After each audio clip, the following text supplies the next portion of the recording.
ಎಂ4 ನ್ಯೂಸ್ಗೆ ಸ್ವಾಗತ. ನಾನು ಸುನಿಲ್ ಹೊಸಕೋಟೆ.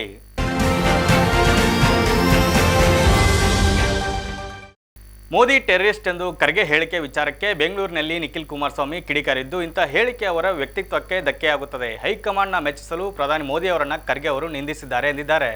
ಮಲ್ಲಿಕಾರ್ಜುನ್ ಖರ್ಗೆ ಅವರು ಹಿರಿಯರಿದ್ದಾರೆ. ಈ ಹೇಳಿಕೆ ಅವರಿಗೆ ಶೋಭೆ ತರುವುದಿಲ್ಲ. ಇಂತಹ ಹೇಳಿಕೆ ಅವರ ವ್ಯಕ್ತಿತ್ವಕ್ಕೆ ಧಕ್ಕೆಯಾಗುತ್ತದೆ ಎಂದು ನಿಖಿಲ್ ಕುಮಾರಸ್ವಾಮಿ ಹೇಳಿದ್ದಾರೆ. ಮಲ್ಲಿಕಾರ್ಜುನ್ ಖರ್ಗೆ ಅವರು ರಾಜಕೀಯದಲ್ಲಿ ಹಿರಿಯರು, ಸಂಸ್ಕಾರದಿಂದ ವರ್ತನೆ ಮಾಡಬೇಕು. ಇವರು ಯುವಕರಿಗೆ ದಾರಿದೀಪ ಆಗಬೇಕು. ವೈಯಕ್ತಿಕ ಹೇಳಿಕೆ ನಿಂದನೆ ಮಾಡಿದ್ದಾರೆ ಎಂದು ನಿಖಿಲ್ ಕುಮಾರಸ್ವಾಮಿ ಕಿಡಿಕಾರಿದ್ದಾರೆ.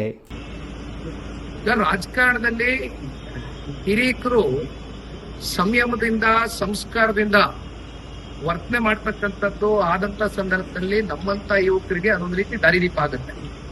ಆದ್ರೆ ಇವತ್ತು ಈ ರೀತಿಯಾದಂತ ಒಂದು ವೈಯಕ್ತಿಕ ನಿಂದನೆಗಳು, ಹೇಳಿಕೆಗಳು ಕೊಡುವ ಮೂಲಕ, ಅದರಲ್ಲೂ ವಿಶೇಷವಾಗಿ ಕಾಂಗ್ರೆಸ್ನ ರಾಷ್ಟ್ರಾಧ್ಯಕ್ಷರಾಗಿರ್ತಕ್ಕಂಥ ಖರ್ಗೆಜಿರವರು ಅತ್ಯಂತ ಅನುಭವಸ್ಥರಿದ್ದಾರೆ, ಹಿರಿಯರಿದ್ದಾರೆ. ಬಹುಶಃ ಎಲ್ಲೋ ಒಂದ್ ಕಡೆ ಅವರ ಹೈಕಮಾಂಡ್ಗೆ ಒಂದು ಇಂಪ್ರೆಷನ್ ಕ್ರಿಯೇಟ್ ಮಾಡ್ತಕ್ಕಂಥದ್ದಕ್ಕೆ ಈ ರೀತಿಯಾದಂತ ವೈಯಕ್ತಿಕ ನಿಂದನೆ ಹೇಳಿಕೆಗಳು ಕೊಡೋದ್ರಿಂದ ಇನ್ನೂ ಒಂದ್ ಕಡೆ ಅವರ ಒಂದು ಪರ್ಸನಾಲಿಟಿಗೆ ನನ್ನ ಅನಿಸಿಕೆ ಶೋಭೆ ತರ್ತಕ್ಕಂಥದ್ದಲ್ಲ. ಇದು ನಾವು ಯಾರು ಕೂಡ ನಿರೀಕ್ಷೆ ಮಾಡಿರ್ತಕ್ಕಂಥ ವಿಚಾರ. ಇದಿಷ್ಟು ಈ ಹೊತ್ತಿನ ಸುದ್ದಿ. ನಿರಂತರ ಸುದ್ದಿಗಾಗಿ ನೋಡ್ತಾ ಇರಿ ಎಂ4 ನ್ಯೂಸ್.